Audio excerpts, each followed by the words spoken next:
പ്രായം വെറും 19 മാത്രം. ഈ പ്രായത്തിൽ സാക്ഷാൽ ക്രിസ്ത്യാനോ റൊണാൾഡോക്കും ലയണൽ മെസ്സിക്കും നേടാനാകാത്ത പലതും ലാമിൻ യമാൽ നേടിക്കഴിഞ്ഞു.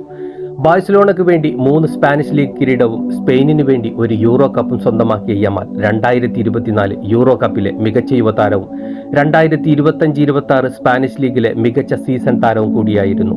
ഇപ്പോൾ തന്റെ രാജ്യത്തെ ഫിഫ വേൾഡ് കപ്പിന്റെ ഫൈനൽ സ്റ്റേജിൽ എത്തിച്ചിരിക്കുന്നു. 2003 ക്രിസ്ത്യാനോ രാജ്യാന്തര ഫുട്ബോളിൽ അരങ്ങേറ്റം കുറിക്കുന്നത്.